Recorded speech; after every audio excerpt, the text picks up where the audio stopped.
KPK respon Denny soal Anies akan jadi tersangka, yaitu masih menjadi penyelidikan. Bahwa KPK mengalami kegamangan, ketakutan, karena setiap akan memeriksa Anies Baswedan diancam didemo, diancam dibakar kantornya, dan diancam dengan tuduhan politisasi. Sudah terang benderang ini penyalahgunaan anggaran daerah oleh Gubernur DKI Jakarta waktu itu, Anies Baswedan. Uangnya bukan 1 juta, 2 juta, semiliar, 2 miliar, ratusan miliar, bahkan mencapai 560 miliar. Uang APBD, uang rakyat, uang hasil kontribusi dividen yang dikumpulkan oleh pejabat di DKI untuk APBD-nya.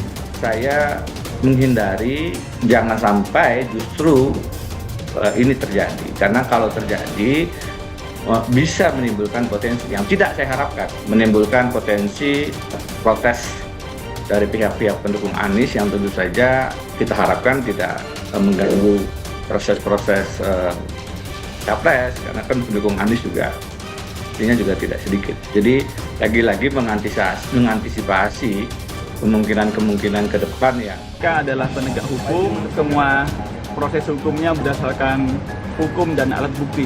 Jadi kita tidak sedang menegakkan dan merespon komentar-komentar. Jadi saya kira yang benar ya ini mengklarifikasi, membenarkan adalah Pak Denny. Kepala Bagian Pemberitaan KPK yaitu Ali Fikri dikenal pula memiliki latar belakang seorang jaksa.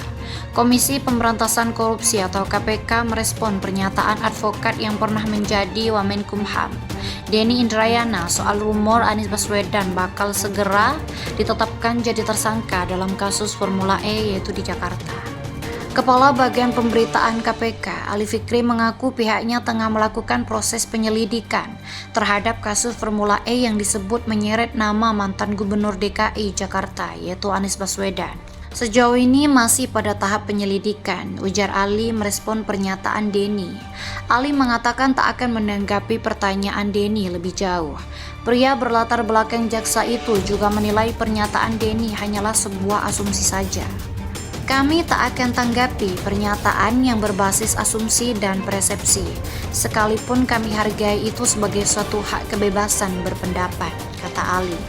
Ali juga mengatakan pihaknya akan bekerja berdasarkan bukti bukan pesanan politik semata. Kami penegak hukum tetap bekerja tegak lurus dan tak terpengaruh pernyataan dan investasi politis dari pihak yang terlibat dalam pertarungan politik di luar KPK, ujarnya. Sebelumnya, Denny Indrayana dalam keterangan resminya menyatakan bakal calon presiden dari Koalisi Perubahan untuk Persatuan yaitu KPP. Anies Baswedan segera ditetapkan sebagai tersangka di KPK. Dalam rilis yang disebarluaskan pada Rabu pagi, Denny mengklaim proses hukum tersebut menjadi salah satu cara atau cawe-cawe Presiden Joko Widodo untuk menjegal pencapresannya Anies.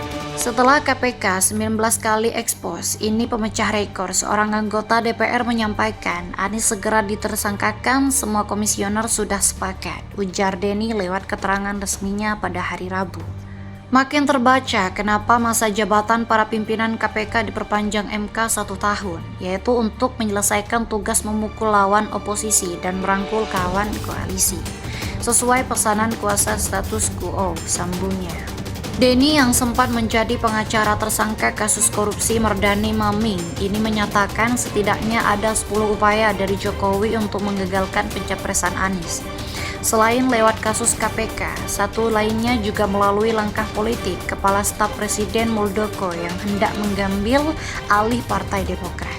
Proses itu tengah bergulir di Mahkamah Agung atau MA pada proses peninjauan kembali.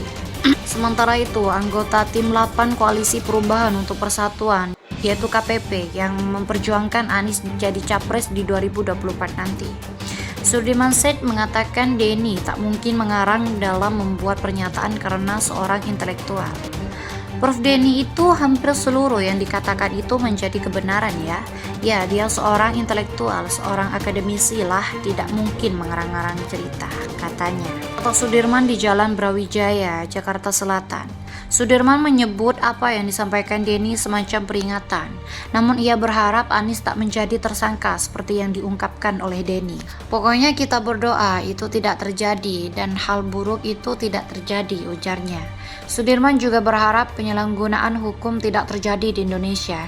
Ia ingin semua warga berperoleh perlakuan yang adil, mendapatkan kesempatan yang sama untuk berkompetisi.